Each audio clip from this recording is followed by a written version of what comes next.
Nous recevons sur ce plateau aujourd'hui Mohamedou Nouroussal, professeur à Thiès, GESAL d'Angers. Nous commençons d'abord par le Covid-19 qui ne cesse de prendre des proportions inquiétantes sur l'échiquier international.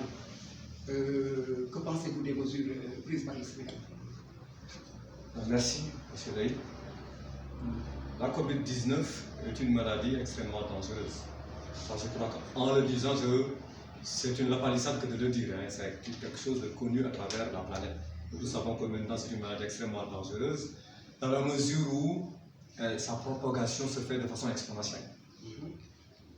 Depuis qu'elle est apparue en Chine, la Chine avait pris des mesures draconiennes qui ont consisté à confiner par exemple la ville où cette maladie s'était déclarée en premier lieu, un instant, c'est Wuhan, où il y avait 11 millions d'habitants. Cette ville avait été confinée et c'était même les populations avaient été mises en quarantaine. Donc les populations chinoises ont fait preuve de bravoure et ont pu supporter tout ce temps de confinement qui a duré pratiquement 3 mois afin de pouvoir contenir cette maladie au niveau de la Chine. Et même, je me rappelle que des occidentaux à travers la presse mondiale faisaient des railleries en disant que cela n'aurait pas été possible d'appliquer de telles mesures en Occident parce que la démocratie, la constitution qui suppose la liberté de circulation des personnes, etc., serait contradictoire avec le confinement. Mais on sait ce qui est advenu en Occident. Eux-mêmes aussi ont pratiqué ces mesures de confinement afin de pouvoir contenir cette maladie qui est extrêmement dangereuse, extrêmement pernicieuse. Et comme elle est et sa propagation se fait de façon exponentielle. Donc, même si c'est une maladie qui doit tuer moins que le SARS, le Severe Acute Respiratory Syndrome de 2002-2003, mais s'il y a 1 million de personnes qui sont contaminées, si tu prends 1,5% de 1 million de personnes comme mortalité, c'est plus grave que si tu prends 5% de 100 000 personnes. C'est ça la différence entre le Covid-19 la COVID-19 et les autres maladies. Mais donc, l'Occident aussi a fini par prendre ces mesures. L'Italie même a été hésitante parce qu'en Lombardie où la maladie s'est déclarée dans un premier temps, l'Italie avait seulement confiné ou mis en quarantaine certaines zones de la Lombardie. Mais c'est progressivement, lorsque le nombre de morts a croissé de façon exponentielle, qu'ils ont procédé au confinement de toute la Lombardie avant d'étendre ce confinement et cette quarantaine à toute l'Italie. Bon, et même l'Europe, ça disait que non, ils ne vont pas fermer leurs frontières à l'Italie parce qu'ils ont dans l'espace Schengen. Mais finalement, l'Europe a été elle aussi obligée de procéder à ce confinement et s'est mise en quarantaine. Tout à fait. Merci beaucoup. Pensez-vous, M. Sall, que le Sénégal est en mesure de contenir le Covid-19? Ben, pour le Sénégal, répondre à cette question, ce serait difficile de ma part, mais le Sénégal a peut-être un atout qui est que le nombre de cas contaminés n'est pas le nombre, ça n'a rien à voir avec les nombres exponentiels de cas qu'on a en Asie ou bien qu'on a en Europe ou bien qu'on a en Amérique, aux États-Unis. Peut-être que c'est ça un atout du Sénégal. Mais le fait est que le Sénégal a déjà dépassé les 200 cas. Et comme cette maladie se propage de façon exponentielle, du moment qu'on a atteint les 200 cas de malades, bon, l'expansion de la maladie va être exponentielle. Et même j'ai appris hier que rien qu'à Kermassar, il n'y avait même pas de cas de malade. Mais 200 cas, moins les guéris aussi. Hein? Oui, mais les guéris, écoutez, les cas portent sur les cas, en fait, c'est cas pour désigner cas de malade. En Chine, ils avaient bien 82 000 cas. Et jusqu'à présent, ils parlent de 82 000 cas en Chine. C'est ainsi que vont les statistiques. Hein, c'est 82 000 les cas de malades qui intéressent les gens parce que c'est le nombre de malades qui renseigne aussi sur l'expansion progressive de la maladie. C'est le nombre de cas de malades. Mais ce n'est pas le nombre. Les cas guéris, tant mieux pour ceux qui sont guéris. On leur souhaite aussi un bon retour dans leur foyer. Mais le problème est que quand on fait face à des maladies pareilles, ce sont les nombres de cas qui posent problème, qui sont frustrants. Parce que l'expansion, une personne peut en contaminer 3. Si vous avez 200 000 cas, des cas communautaires. 200 000 cas par exemple, 200 000 multiplié par 3, si c'est une semaine, multiplié par 3 au carré si c'est 2 semaines, multiplié par 3 au cube si c'est 3 semaines, multiplié par 3 puissance 4 si c'est 4 semaines, multiplié par 3 puissance 5 si c'est 5 semaines, vous voyez donc que 3 puissance 5 c'est 81. Tout à fait. 81 donc multiplié par 200 000, vous voyez donc ça devient exponentiel. Donc c'est pourquoi c'est le nombre de cas qui nous intéresse. Les guéris, les morts, on n'en tient pas compte. On tient compte seulement du nombre de cas. Et c'est dans tous les pays au monde aussi ce qui se fait. D'ailleurs, si vous consultez le site de l'OMS, ils vous diront pour chaque pays, ils vous diront le nombre de cas, le nombre de guéris, le nombre de morts s'il y en a. etc. Bon, voilà ce qui est considéré comme nombre de cas. Mais quand même, vous conviendrez avec moi quand même que le Sénégal est troisième en termes de péri, n'est-ce pas, sur l'échiquier africain. Oui, cela est vrai. D'après les statistiques de la BBC News Africa, le Sénégal est troisième derrière l'Égypte et l'Afrique du Sud en termes de guéris. Mais n'oublions pas que comparaison, comme aiment dire les Français, n'est pas raison. Parce que l'Égypte a beaucoup plus de malades que le Sénégal. Et l'Afrique du Sud aussi, c'est le pays du continent africain qui a le plus de malades. Ils sont pratiquement autour de 2000 malades actuellement, l'Afrique du Sud. Donc si on compare, quand on fait cette comparaison un peu biaisée, ne peut pas donner l'exacte proportion ou bien l'exacte entente de lecture qu'on devrait se faire de la situation parce que ces pays n'ont pas le même nombre de cas.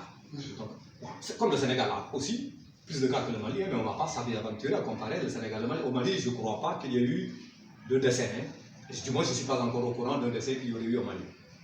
Bon, donc on ne peut pas faire comparaison. Ce qui nous intéresse et ce qui doit nous intéresser, c'est le nombre de cas qu'on a. Et ensuite, la peur, parce que je vous avais dit, le Sénégal ne même...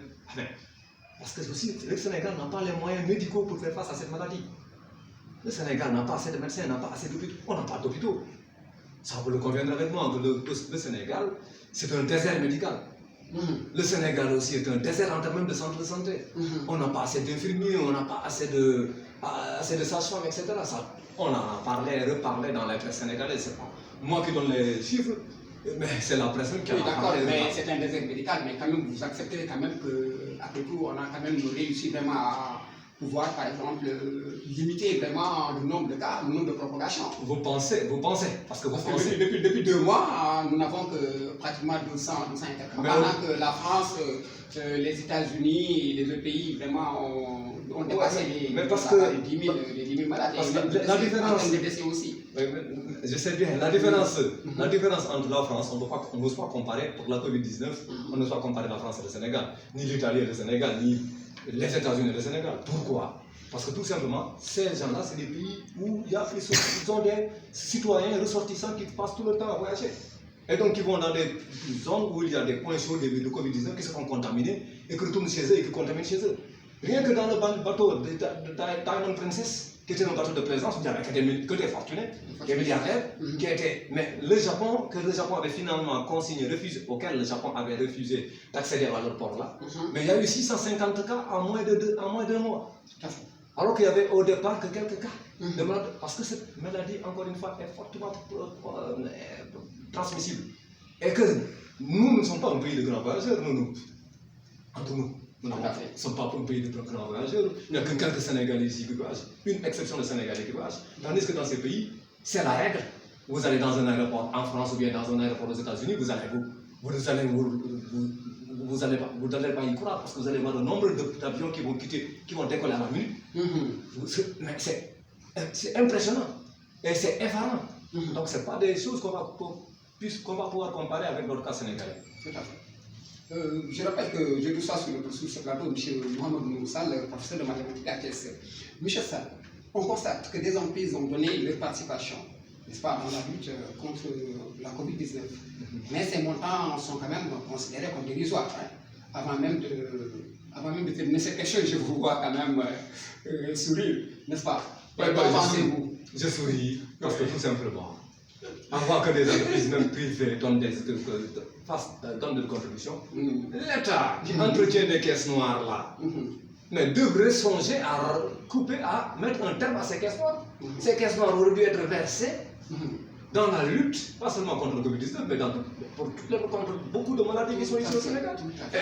Vous savez mieux que moi qu'il y a énormément de caisses noires ici. Oui, à la présidente de la République, il y a une caisse noire d'un montant colossal. Bien sûr. Vous allez dans les autres institutions aussi budgétaires, telles que l'Assemblée nationale. L'Assemblée nationale, vous avez aussi une caisse noire. Voilà. Pour le bureau de l'Assemblée nationale. économique et social. Et là où dirige Aminata Tall, non pas Aminata Tall, celle qui a remplacé Ousmane Tanor Diagne. Comment elle s'appelle encore? Pour la dame de Louga, là. Le Haut Conseil pour les collectivités. Le Haut Conseil pour les collectivités locales. Mais là-bas aussi, c'est des questions, alors c'est des institutions. Qui n'auraient même pas dû.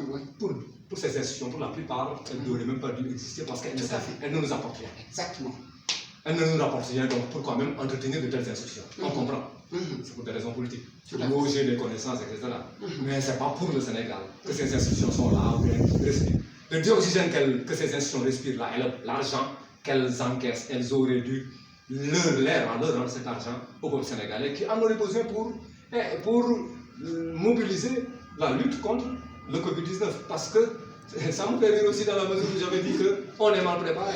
Si on était bien préparé, on n'aurait pas besoin de l'apport de ces privés-là. C'est parce qu'on est mal préparé qu'on a besoin de l'apport de ces privés. Et ensuite, ces privés-là, ça me fait rire d'une autre fois, doublement. Parce que la plupart de ces privés-là, il y a des entreprises privées françaises qui sont là. C'est comme si on assiste à la recolonisation du Sénégal par la France. Mais c'est la réalité. Le Sénégal a été recolonisé économiquement par la France. Et les colons, ce qui les intéresse, ce n'est pas le social, ce qui les intéresse, c'est l'économie. Quand ils étaient ici, avant les indépendances, c'était ça qui les intéressait. Ils étaient venus pour l'arachide, pour d'autres choses, etc., pour le coton et autre chose. Mais ici aussi, ils sont en train de recoloniser. L'autoroute à péage est gérée par des Français pour 30 ans. 30 ans, quel scandale! Et ensuite, des Américains s'étaient proposés pour construire cette route, mais le gouvernement sénégalais avait refusé, alors que les Américains avaient proposé de la construire contre 0 francs du Sénégal. Et le Sénégal a refusé à confier ça à FH, et on sait ce que cela nous coûte chaque année, cette autoroute au péage. C'est que ça nous rapporte quoi? J'en suis pas certain.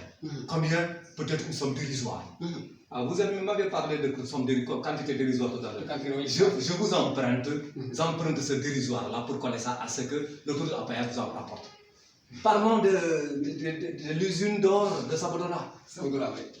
On ne voit même pas nous la couleur de cet or. Cet or est exploité par des entreprises françaises qui s'en vont, qui exploitent ça et qui s'en vont, qui amènent l'or à l'étranger. Et nous n'en voyons même pas. Nous ne voyons même pas un truc de cet or-là. Tout à fait. Le zircon. Pareil, donc on dit qu'il n'y a que le diamant qui soit plus cher que le zircon. On l'exploite ici.